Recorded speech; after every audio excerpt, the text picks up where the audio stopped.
Welcome everyone to the Elite Breeders Club. Today we're sitting here with Axie Oasis and Jaxie Wick, and we're going to talk about scaling your Axie Infinity business. So Axie Oasis is a PvP player, 2200 plus MMR, and a scholar manager and breeder as well. Jaxie Wick is a large-scale breeder and scholar manager in Axie Infinity, and Jaxie is actually scaled to over 850 scholars and climbing. So we've got a couple of really great perspectives on the spectrum of the business of Axie Infinity, and so we're going to jump in and talk about that here today. So let's get into it. Awesome. Yeah. So thanks for that, DJ. Yeah. Well, just sticking with the topic of scaling, Jaxie, like my background, like DJ said, PvP player, loved the game, got into it, had a whole host of different builds, would buy things on a one-off basis that you see kind of in the arena as you're going through, figure out what works, what doesn't work. And as I was doing that, I got to a point where I really wanted to, do more. I had, not flip some Axies, because you're buying stuff and then selling it, a week later or whatever, after you're done using it, or you want to try something else and you're swapping in, new things into the team, into the hopper to try out. But as I kind of expanded and started my YouTube channel, I really wanted to take on scholars, which is when I started breeding. And that's when I really thought about, how do I economically scale what I'm trying to do? And for me, I started, watching YouTube videos on breeding and ABCD farms and ABC breeding styles. And I really just kind of stumbled into it, like what I thought the best way to, what was the best way to do it. And, for me, I started, with a double aqua team. So I bought 4 plants, 4 aquas and 4 midline aquas, and then 4 backline aquas. Go through pretty standard 4 or 5 breeds on each of them, depending on genes and whatever the cost of SLP, AXS was, at the time, whatever the, best kind of break even was going to be. Got things in the hopper. If I decided that I wanted to keep something, I would, but mostly sold off only a few of the offspring that I wasn't going to be using, either for my future breeds as future breeders. And then I just kind of kept those, those top 4 Axies with high breeds. And, that got me to 4 teams there. And I probably had, another couple of Axies kind of kicking around. And, I basically said, I got all these assets that people really want to use, and how do I get them into people's hands and using them? So I'm at a point now where I just loaded my first 6 scholar accounts, and am kind of set where I am now, but thinking about, how to go, to the next level, and, what you would be doing. And, I'd love to, just hear your comments on that, but that's kind of where I'm at now. And just thinking about, like, how to go from, I went from 0 to, I went from 0 to 4 because I wanted to get into it, or set 0 to 6. But now, how do you think about going, like, systematically into, a large number of scholars? Yeah, great question. All right. So as far as systematically growing your scholar teams at scale, just for, I guess, business 101, right? So you want to have a decentralized business model. So the biggest issue with new business owners is you have to wear multiple hats, right? And you Wade, you want to be a player, but you also want to run the scholarship. So it's all about dividing your time, right? So in the beginning stages, so as a centralized business as an example, so if this is you right here, I'm just gonna put like AO for Axie Oasis, right? So if you think of it this way, you have to spend time like playing, your account with PvP and such, right? But when you want to start your own scholarship here, all good. We get the gist of that. Yeah, I'm just gonna put scholarship. So if you're gonna start your own scholarship here, this diagram becomes totally different. So it'll end up evolving into something like this, where so you're playing PvP and you have how many scholars right now? 6. I have 6. So the thing is, think of these as touch points, and you're gonna have 6 touch points suddenly added. So these are like issues that'll pop up throughout the week, throughout the day. And as you scale up, the biggest issue for people who want to play the game as well, but also run scholarships, is trying to manage more than like 20 people online is a big challenge in itself. If it's because you assume you have like kids, right? Or do you have family? Or I don't. I have no dog. I have a girlfriend. Okay. That's the most serious commitment I have in my life. Right. Well, for most people who they might have kids, right? I mean, it becomes cumbersome. So when you want to scale up, so this is what we call like a centralized, operating system, right? You want to be decentralized, and that's when you want to start looking into hiring team leaders or managers to help you manage the whole operation. So it'll end up looking something like this. So for me right now, the way I have it set up is, so I'm like here, I actually have 6 managers right now. So I'm gonna put 6. So there's like 6 touch points. It's more like 3 actually, because 2 of the managers work together, and then there's one where 3 of them work together as well. So it's more like 3 different touch points, right? And then each manager has their own team leaders, and team leaders manage anywhere from like 20 to 50 scholars, right? So let's just say like this person has 4, and then this group here has like 3, and then these 2 here have, let's just say like 3 or 4 as well, right? So I'm only talking to the managers basically, right? So it's like 3, right? And they're working it out with their own team leaders, and then team leaders will have like, I'll just put 20 plus. So this is kind of how we scale up. And this is so smart. I mean, this is a great visual to think about. You get the point, right? But it's imagine good old-fashioned org chart. Yeah. So this is how I pretty much everything set up. And then I also have like a full-time employee that helps me. And then I guess it's kind of like this or something, right? But it kind of goes over me, right? So my point is, for me to keep scaling this up, we just have to simply add more team leaders. And team leaders are the ones that are usually working with scholars in depth. So the way I have the whole organization set up, and let me go ahead and clear the drawing, is so team leaders usually work with groups of anywhere from 20 to 50 scholars. I have Zoom as well. So for my managers, when it comes to recruiting, so we don't actually bring scholars on through Discord as much. If we do, we'll try to heavily screen them, kind of like have them fill out an application. But recently what we've been doing is we've been implementing like video lessons as well as live trainings. So one of my managers in Cebu right now, the way he does it is we have everything set up. He does everything on Zoom right now because he'll get anywhere from 150 to 200 like interested applicants, right? So these are like, let's just call them potential scholars, right? Yeah. And he'll usually drill them down for up to like 2 weeks.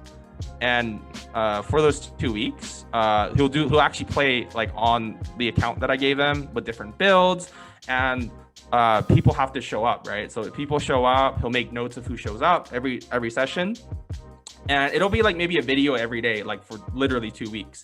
And sometimes, some people drop out, some people add on. And the Zoom is all set up on Discord. So they have to join the Discord channel first, I believe. And then from Discord, then they can register for like the Zoom training and such, right? Sometimes he'll do some of the trainings on Discord, but nowadays he's been migrating everything to Zoom.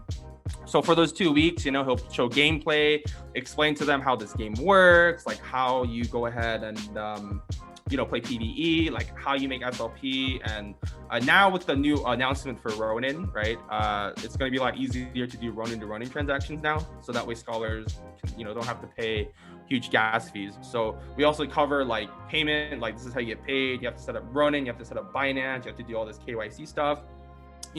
By the end of it's usually like let's say 1 to 2 weeks, right? At the end of the sessions and such, what'll happen is he calls them and he organizes them into waves. That's what he calls them. So every wave has like 100 like scholars that are finally vetted. So at the end, if they stick around, he'll organize them into waves. And then from the waves, then they'll start getting their teams. So he'll assign them the teams for them to play. And then he'll also assign them a team leader to work with. So usually each team leader, I think right now for him, they handle up to 50 scholars, and then team leaders usually so right now they're stuck in 20 energy. We're trying to get them to 40 because my other team leaders with the other managers that I have, they usually have 40 energy accounts, but team leaders basically have 40 energy accounts, and they get a small percentage of all the scholars, that they manage and make sure the average, they hit their averages. So far with this whole process, so this is what my Cebu manager does. I think our average SLP per scholar, even during the first week, is relatively, it's 130, 140, between grinding on PvE and playing on PvP, right? But we've had scholars hit 2K MMR within 2 weeks of playing, joining, with the support. Do you attribute that to the training process, Jaxie? Yeah, I believe so, because we're comparing this to my South American group. So we have about 150 scholars in South America right now, and their averages have been the lowest compared to the one in Cebu. So I have another manager in San Carlos, and between San Carlos and Cebu is ranked slightly higher. It's an extra 15, 20 plus SLP average, across the board per scholar. It's slightly higher, right? But I think the biggest difference when I noticed is with the South American people that I have, they are implementing training, but recently they've had an influx of potential scholars. So they haven't been up on point with the training. So some of the scholars we've actually had to replace because they just weren't that great, or they just weren't as passionate. But I think the training side really helps because, and I really recommend for, people running scholarship programs, you do want to have people that can help you train scholars, get them to play better. Because at the end of the day, with the new PvP structure, you have to have a higher MMR to make a lot more SLP, right? So I think right now with the Cebu manager, with this whole process we have, I think we have 20 scholars now out of 200 scholars that are over 1900 MMR, and we have 5 or 6 that hit over 2K, which is still pretty good though, because the average is going up. How hard it is for brand new people to get to even 1600 MMR, right? But they're able to scale through pretty fast because of the amount of training it provides. And team leaders will also do trainings with scholars as well. So the importance of the team leader really is, so the managers are the ones that are bringing in the scholars, giving them the general orientation, helping them understand the gameplay, how teams work. And he'll also ask them questions like energy tracking. That's actually a big thing. I still struggle with energy tracking because I don't play the game a lot like you, Wade, but for the 2 weeks or so, he'll ask questions while he's playing, oh, by the way, how much energy does he have right now, or how many cards is he holding, or what do you think he's going to do? So he asks these questions when he's playing the game to the scholars, and make note of those that answer correctly, right? And so sorry, that's during the Zoom. So that's during the 2 weeks. Yeah. Got it. So the manager, and is the manager, who's putting out the application? So the 150, the 200, the manager. So the manager's actually, the manager which is great, actually used to run a gaming club in Cebu. So he knows a lot of gamers who want to play the game. Gotcha. What we do is we do everything through referral basis right now. So team leaders and players can refer people who'd want to join the scholarship, right?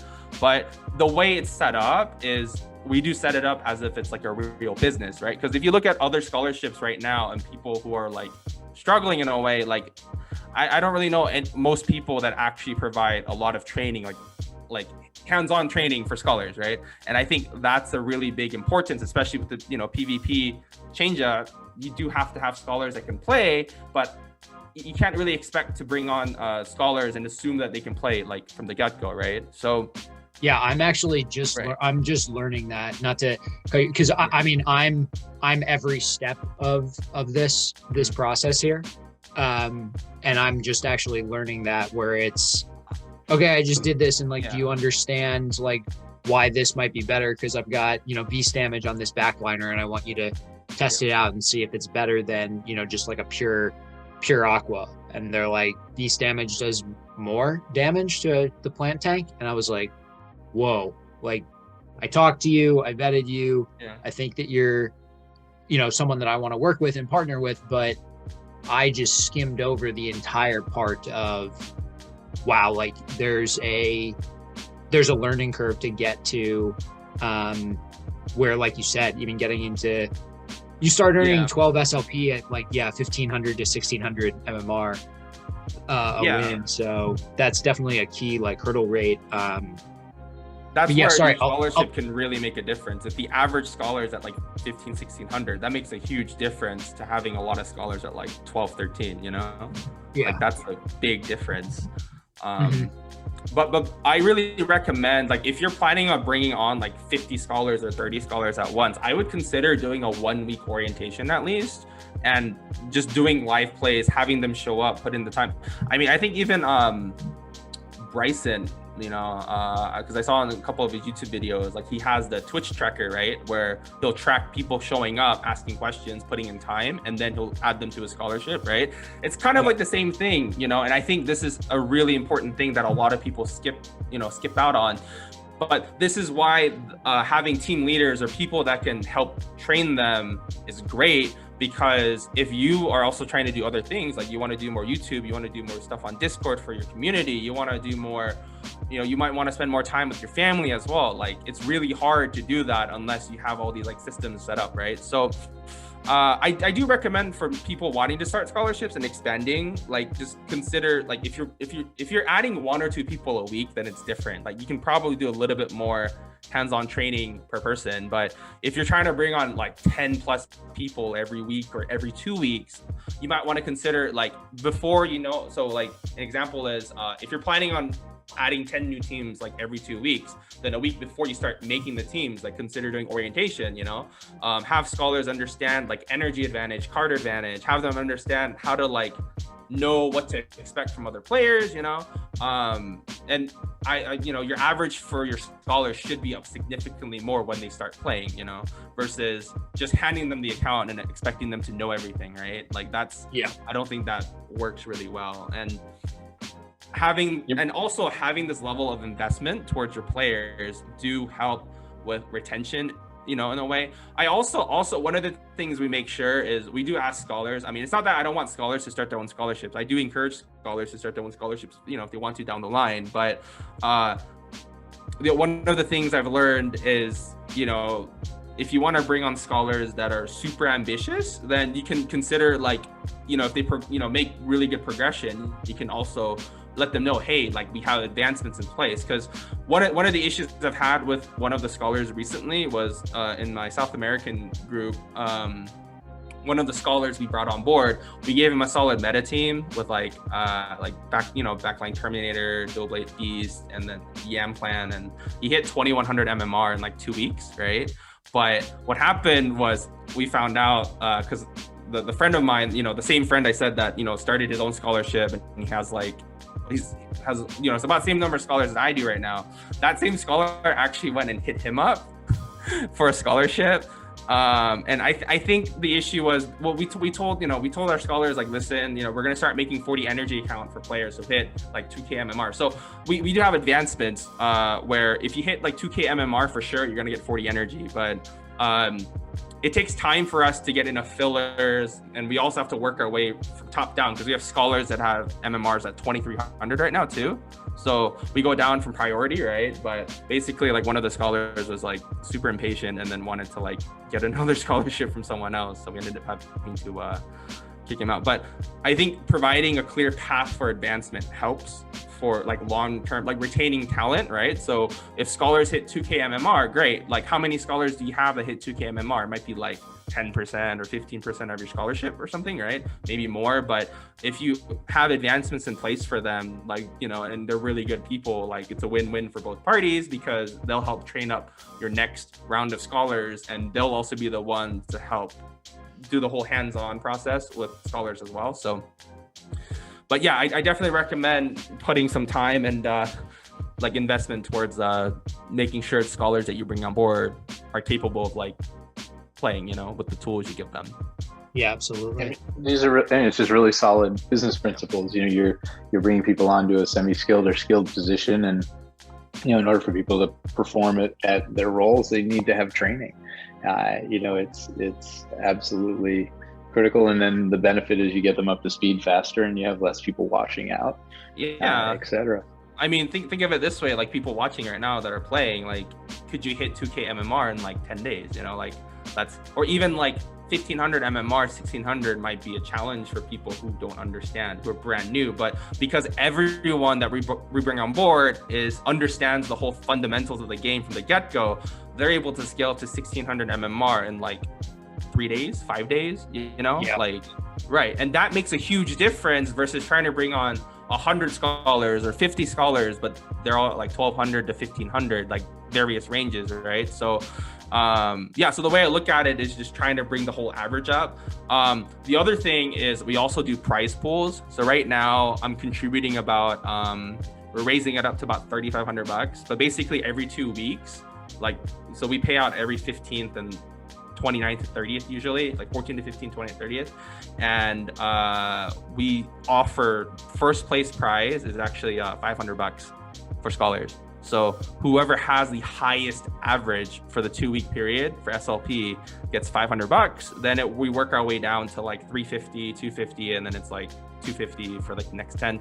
We're thinking of just making more slots now instead of like giving like 500 from the get-go for most people. But yeah, I mean, I've had scholars that are averaging like 220 a day for like 2 weeks, you know, because we offer like prize pool incentives and make it clear, like, you know, if you want to, you know, if you play well, you'll do well.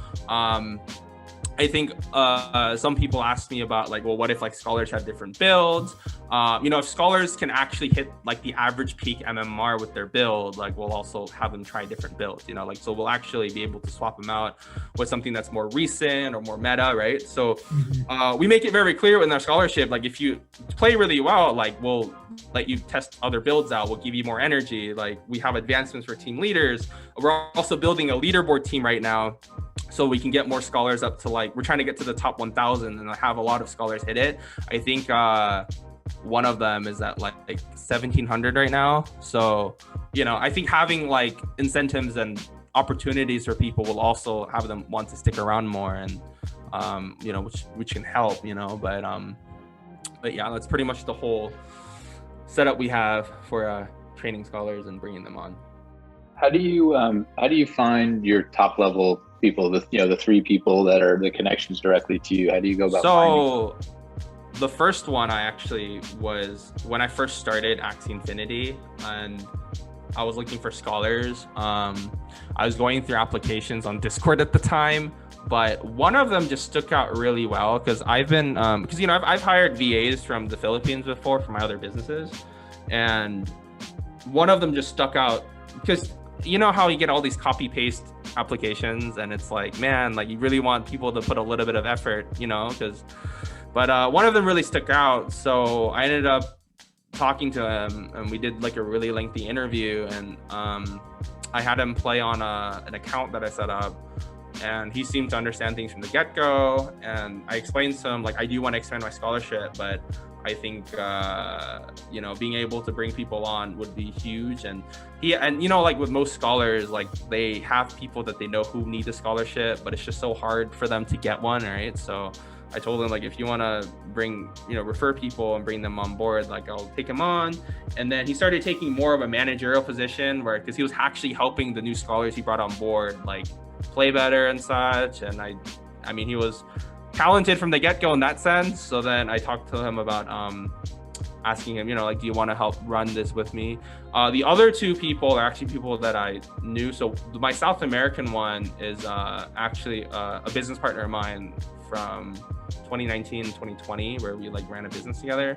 So he's from Peru, and we talked about how, because right now in Venezuela, the currency is being devalued like crazy. Peru, Colombia, Brazil have, like the US dollar there is like super strong, right? So I asked him, like, why don't we try setting up a scholarship there and see how it goes? And so I had him run that. And then my Cebu one was actually from so one of my friends from because I run a marketing agency, so like she also runs one too. She was actually running a VA training program, and her COO for that was from Cebu, and he has experience like managing Amazon. Like he was actually worked at an Amazon warehouse and like managed the whole like department or something. So he had a lot of experience training people, right? And we got on a call because so the friend of mine wanted to start a scholarship program as well. So we got on a call. She ended up not going with it, but I really liked the guy. So we ended up, and he really wanted to play Axie Infinity as well. So because he has experience training people, like that was a huge benefit. So I ended up just telling him, like, look, I might want to start another scholarship program with you, because I need someone to help manage it. And he's like, yeah. And also he actually happened to run a gaming club as well. So that was a huge value because he knows how to find gamers, people that can actually play video games, right? So I ended up having him start off, and then he brought on board 50 people. But the 50 people that he brought on board were by far the best I've seen out of, like, I think at the time we were at like 500 scholars. Those 50 people in the first week, their averages were like off the charts from what I've seen. Because normally, how you see scholars grind and work their way up, and then he basically helped refine the whole process and the whole Zoom stuff. Like he ended up structuring that for me.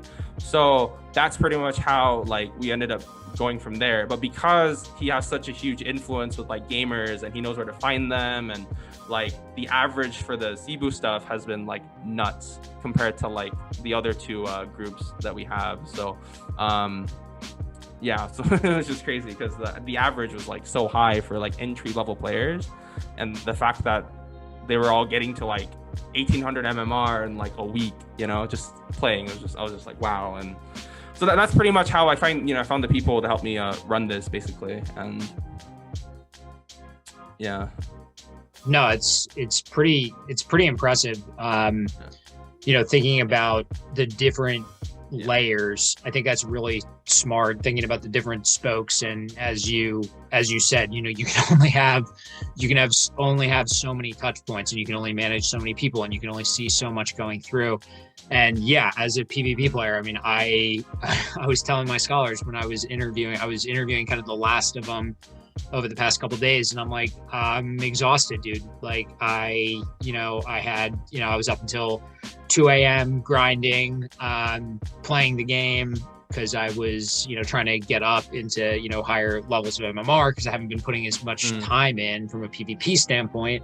I was like fluttering around, 2000 MMR, and I'm like, I need to, log some games and like get up there. So I broke 2200 the other night, and then I also was like, okay, now I got to go deal with creating the accounts. I mean, you go down every single level. It's like I got to deal with the emails, and then I got to deal with the Ronin wallets, and I got to deal with making sure it's all on my Trezor properly, and I got to make sure that I am, not getting scammed at this level. I got to get on to a Google Meet or whatever and say, like, can I see you? Like, are you someone that I trust? And, I was talking to my scholars, and, I'm just looking for high energy people who want to learn the game, and I wanted to start kind of there. But, I'm talking to these people after, you work a full day, or like in my case, or for most people too. Yeah. I mean, they're not gonna have the energy for that, Yeah, it's like, I was up until 2. I had to wake up. I had a full day. I came back. I started interviewing people. It was like 1 a.m. again the night after, and you're just kind of like,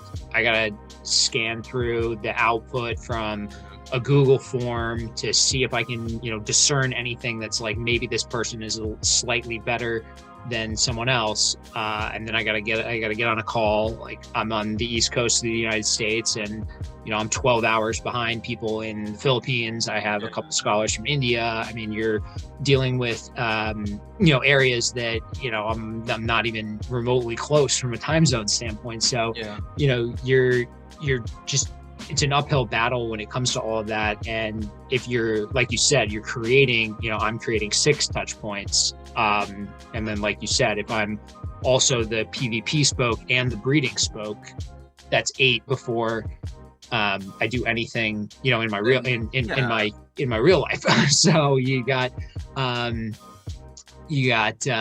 it's definitely, smart to do that. And I've already started talking to people, like as the vetting process went, I'm like, I want you to be like more involved, like please be involved in the Discord. You guys are all going to be able to teach. I was actually wondering, have you ever thought about like hiring manager scholarship or something? I mean, you guys seem pretty tight. Yeah, he's been great. I haven't thought about that as a direct. He seems pretty smart and open. Yeah. Yeah, I haven't thought about it from like a direct opportunity standpoint, working with, one individual person. But when you think about like the value add I would bring at each of these chains, right? Like I like to think I'm a pretty good PvP player. You and I have bounced ideas off on builds. I'm like, yo, like, hey, what do you think of this? And you've shown me some of the stuff you're looking at, which I think is really cool and really unique. And I'm trying to think about my gameplay and where's the meta going and how do we get in front of that, which is super enlightening. Cool other touch point too, like that's yeah, exactly. Talk about another touch point, like for sure it's doing that. It's scouring the market is another touch point. Who's shopping for you? If it's not me, so yeah, it's just one of those things where you have to better understand what's going on inside the overall universe. So yeah, it is tough, and I'm starting to figure that out. So definitely the layering is going to be I think really impressive for you, and getting up to that number. The managers, by the way, get paid really well. So managers, the way I set it up is sorry, can you just remind me again? I know that you've got your whole structure in your head again, but there's you, Jaxie Wick at the middle or the top. So I have so at the moment, so I have managers that take managers. Yeah. So I have 6, but some of them are like grouped together, So I have managers and they take 10%. Scholars at the moment take 40. But I also have, keep in mind, we're also trying to beef as many of them up to like 40 and sometimes even 60 energy, so it adds up. Yeah. Then we have team leaders, and this varies depending on the manager. It's up to them, but I also pay for it. But it's anywhere from like 2 to 5% of all the scholars they manage. So if I have a team leader managing 50 scholars, they also, team leaders also play on 40 or 60 energy. We're getting to more 60 now, but they usually play around like 40, right? So team leaders have 40 plus, they get 2 to 5% of all the scholars they manage. Managers take 10% of all the scholars they manage. So they're pretty much like the top, right? I actually had one of my managers ask me, like, when it comes to decisions and such, I pretty much told them, like, look, like, you're bringing people on, you understand them pretty well. So if a scholar, if you and a scholar ever have any issues, like, I got your back, right.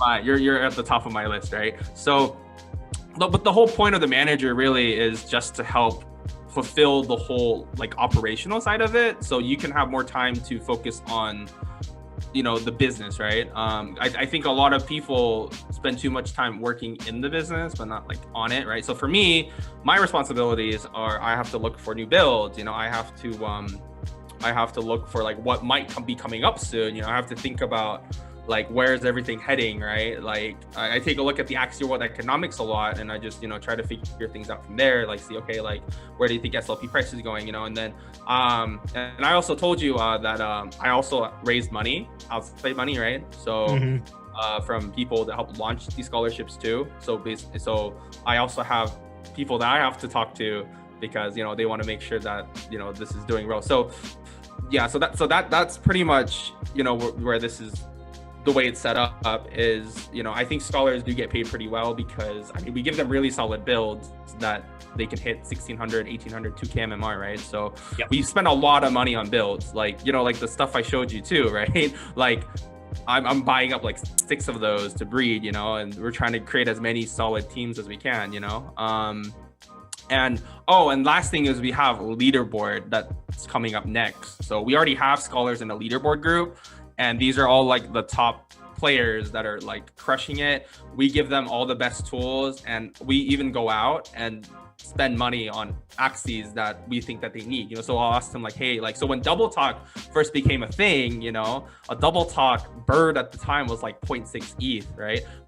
I think most people might balk at the idea of buying 4 of those just to give to their scholars. We bought 6 and like bred them and give them to our scholars, you know. So we put a lot of investment into our scholarships. So because of that, like we can't give scholars more than like 40, but you know, but we do have opportunities for them to make more, right? Like with 40 energy accounts, 60 energy accounts, team leaders, leaderboards. I mean, my leaderboard guys always get like top picks, you know? So I let them know like, hey, like, and the managers too, like even I get on calls with the managers, like probably like 5 times a week, you know? And whenever we're on the phone or on like Facebook Messenger, he'll even show me builds that he's thinking about, like the triple lance we're looking into right now. I showed you the like the little branch with like plants, you know, and stuff like that. Like yeah. So like because we've made such an investment on scholars, now we can actually see what, you know, the direction of PvP is heading towards, right? Which I think that's like the real advantage of this is if you're trying to start a breeding farm as well down the line, you want to know what's going to trend before it, like everyone knows it, right? So having all these top players, we get to see builds that most people will not see, but because we have so many scholars playing at like high MMR, you know, the top 5,000 rankings and such, and because they play so frequently, they're able to see what builds pop up frequently, and you know, they feed it back to the manager, and the manager feed it back to me, and then I'll start scouring the marketplace, looking like whether or not, like, is this going to be a big thing? Do I see a future for this build, right? So it kind of comes back, you know. So I think if you make a, you know, so rather trying to look at it from a value extracting position, like, you know, I try to give as much value as we can to scholars, you know. Like today, right now, we're spending like 8 ETH on getting new builds right now, you know, 8 ETH, and then we're trying to like breed them as well, right? So we might spend another 2.5 ETH like breeding, you know. So we do put a big commitment towards our scholars, and we try to make sure that they have the tools. And you know, and the last thing with scholars too is, you know, if scholars are having a tough-ish like time playing, we don't kick them out because they can't play, right? So if they have problems playing, you know, if they're struggling with their MMRs, or they don't understand like how to like play the build, right? I mean, they'll just ask their team leader, like, hey, you know, like, what can I do to play better, you know? Yeah. So I think it seems like a critical role, you know, like having someone who's training someone to reach the max capacity of the asset that you are providing them. Right. So, like you said, you're running the business, you're high level, you're saying, this is the meta, this is the best way to do it. How can I do it at scale? Obviously, all 800 of your scholars can't have double talk birds. Yeah. But it's usually like, so whenever we have new builds, we'll set aside the majority for actually new scholars coming on board. But if we have old scholars that are doing really well with their MMR builds and they're on the leaderboard, so leaderboard players will always get like first pick. That's the thing. So leaderboard, so if you hit 2K MMR, like you're automatic on my leaderboard team, they get first pick on any new builds we dish out. So if they want to do swaps, like if they want to swap out their current build for something new, they get first pick, you know? So that's the advantages as well, is we're not giving scholars just one build and expecting them to play that for the lifetime of the scholarship.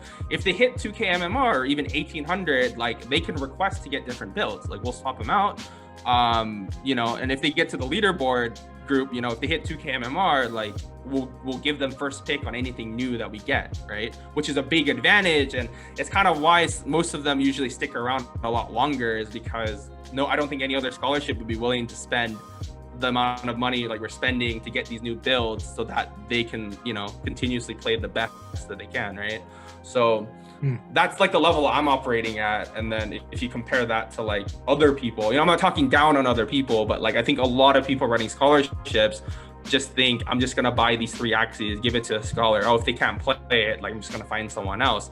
But churn rates are a real problem in the long run. Like I you know, so my policy is, if I'm gonna be giving someone a build, but I'm expecting them to perform at a certain level, but it's unrealistic, right? And if I can't hit the same level that I'm expecting someone else to, like I wouldn't give them that build, you know what I mean? Like, yeah, exactly. I think you should have, right, your values should be aligned, right? So if I'm gonna give a scholar a build and they tell them like, hey, I want you to hit 2K MMR with this, but I mean, they don't have the proper tools to get there, it's kind of like unfair to kind of like think of it that way, right? So yeah, so and for scholars that come on board, I think another issue a lot of people have is like trust issues, right? Because they're thinking like, man, like I'm gonna give this person that I don't know like this $1,000, $2,000 build. Like, I mean, I think as long as you like get to know, you know, the scholars, or you have the managers and you trust the managers know who they're bringing on.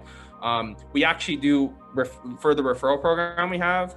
So if scholars, you know, if they have people they want to join the scholarship, we actually tell them, if you refer someone and they end up being a bad actor and they get like an account ban, you're also out, like just hands down, you know? So, I mean, ever since we've done that, like out of the 850 plus scholars we have never had an account get banned over like that in any issues, you know? So awesome. It's not, yeah. So, I mean, but I think it's because we also put out strong values, you know, for scholars, and we let them know like there's a lot of room to grow, you know? If you hit 2K MMR, it's not the end of your path. Like we have advancements available, you know, we have team leader positions that are always popping up. We have, you know, new builds that we'll be issuing out, you know, like, so I think, yeah, operating at that level, I think, is a big difference to like what you might expect from like most people. No, yeah, no, it's really smart. Yeah, I mean, I thought about that for sure when I was, you know, breeding out for my scholars. I'm not gonna, you can't expect someone to do something, especially in a competitive game that's growing with economic incentive there. You know, you play the game, you get better, you earn AXS. I mean, the payouts, you know, in AXS for season 18 are larger than they were ever before. You know, AXS is at 70, what is it, 72, 73?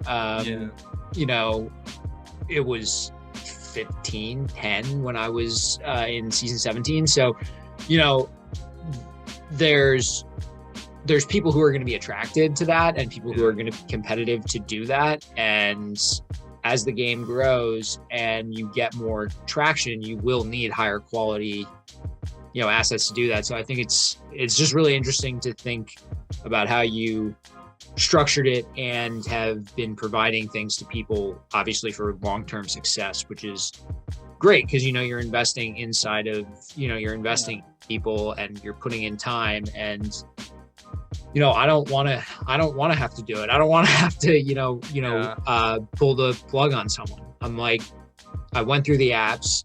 I made the decision to call you and contact you and interview you. And if you don't work out, it's tough. I mean, it's the same thing, like a job in the real world. Like you know, it's like you're hiring someone and you're investing time, you're training them, and you know, there's a huge time lag. Obviously it gets massively accelerated in this game, but you know, even, you know, 2 weeks, because I gotta go, you know, cast my net. I gotta go gather more. I gotta review them, and then I gotta interview, and then, you know, it's it's a whole different like time commitment, you know. And absolutely. I think if you're planning on even going at 10, like I tell people, I mean, once you get to 10 scholars, like you might really want to start thinking about bringing someone else on board, you know, because it's just not. Well, I mean, people think like, yeah. Well, how do you think about the way you sounded like you had partners in areas of the world with networks and really impressive stuff and professional levels of capital and all of that. Yeah. Someone like me, younger, good player, has a working knowledge of the game, has got a decent amount of disposable income to be working in this, and I've got this spider web. What I'm basically getting at is I started from kind of the bottom up, like you kind of seemed like from your pyramids, I found managers, team leaders, got down to the scholars. Like I'm the guy and I'm building out the floor. And now how do you, so I mean, if you're gonna go that route, how would you go bottom up? I mean, you just have to bring on someone who can handle the other scholars, you know. I mean, I think hold on. Yeah, I think that's right. But you hopefully understand what I'm saying is I'm filtering to the bottom level, and then I'm trying to I need to add a tranche, add a spoke on that org chart. I mean, if you have any scholars right now that are doing really well, I mean, I think for like managers, they should be really good players as well, like because they have to be able to teach players. So I mean, do you have any scholars right now? Like what's the highest MMR right now, like one of your scholar has? I just loaded them there. I haven't actually gone through. Okay. I've not actually gone through a cycle. I started a month ago doing this, put out the app 3 weeks ago, been reviewing them, read everything out. You don't have to have a manager that's a good player. It's recommended, but I mean, like I was saying with like really well organized, like if you wanted to bring, and if you have a really good relationship with him, I mean, you could bring him on and have him like manage your scholars. And so basically like the manager stuff really is just handling the day-to-day stuff, so if scholars have questions about something, I mean, having a really knowledgeable player helps. But if it's really good with like admin stuff or something, like, I mean, I think he'd be a really good help. Or what you could do is if you have a scholar that's like a really good player, I mean, he could be like the coach or something for all the players you're trying to bring on board. Right. You really want someone to have a level of outreach to kind of bring the scholars on board, right? But I mean, you already have 6 scholars. Like what you could do is you could just have your application, right, with the initial 6 you have, and just ask them like, hey, like I'm looking at expanding the scholarship. Do you know any good people who'd want to join? And then they can help pass the form around to help their friends or people that they know who'd bring like the same value. Because now that the scholars you have understand the value that you want to promote, like the value should be aligned with them, and they can in turn help bring people on board who have the same values as you, because they understand what you're looking for, right? So that does help you with the filtering process, because initially when you did your scholarship outreach, I mean, you got like 100 applicants or something like that, right? Yep. I did the I put out like a video on YouTube basically saying I'm launching that, and what I'm going to be doing is fielding it, reviewing for 2 weeks, then interviewing. And I got I think I probably got like 2,000 views on that video. Probably I've received about 140 applications all in, and I cut that down to 6 or something. I cut it down to 30 people that I was gonna call. I cut it in half, and I'm like, these are the best. These are worthwhile. And then I'm like, I'm not calling 60 people. That's crazy. Right. So I cut it in half again, and I was like, even 30 is trying. What you do with the 6 you have is just give them the same form, but just have them do like peer-to-peer, rather, and just ask them like, if you have any people who want to like come on, and then it should help it even further, right? Mm-hmm. I mean, or the alternative is, I mean, like after a cycle, like after a week or 2 with your scholars, I mean, if any of them seem very ambitious in a way, entrepreneurial as well, you can have them be like a team leader, and then they can go out and help bring people on board and handle the hiring process as well, you know? So they'll have like people ready on standby, and they'll just have to wait until you like make an account, right? But yeah. That makes sense. So this has been amazing. Jaxie, the organization that you built is, you know, it's frankly, it's incredible. Certainly, you know, it's pretty, going to be pretty unique, you know, within this community. So really, you know, appreciate everything that you shared, and I think you shared a lot of stuff that you know is not really readily out there. So I think people are going to love that. You know, Wade, awesome. You know, love hearing about your journey as well. So as we wrap up here, guys, how can everybody, you know, hear more from you guys? You know, want to give up your socials, your YouTube? Yeah, Jaxie, where can people find you?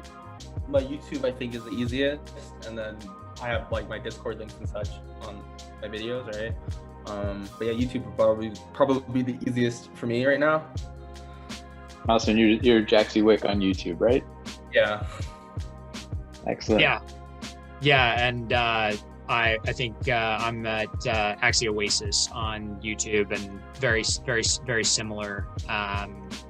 Very similar. All the links to my Discord and any other way to reach me, Twitter as well, are all you know, embedded in my in my channel. But yeah, definitely check out Jaxie. We'll drop everything in the show notes too here for anybody that's watching, for the links. So those will be down below. So want to thank everybody for joining us. This has been the Elite Breeders Club, and put out some information. You can find us at elitebreeders.club. We're also on Twitter at Axie Elite Breeder, BREEDR. So drop us a follow. We would love that.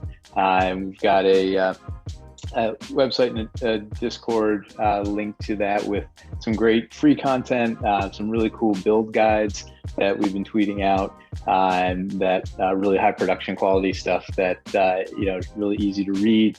And we also run a paid membership club where we've got lots of really amazing tools and resources that we've built to help you build your scholarship programs, find, you know, great ways to find you know, Axies. We provide daily pricing on over 50 different meta builds, and lots of other great tools. So check us out there, and hope to see you around. But thanks everybody for tuning in. Hope you got a lot of value out of this, Jaxie and Axie. It's been great, and we'll see you all later. Thanks CJ. Thanks Jaxie.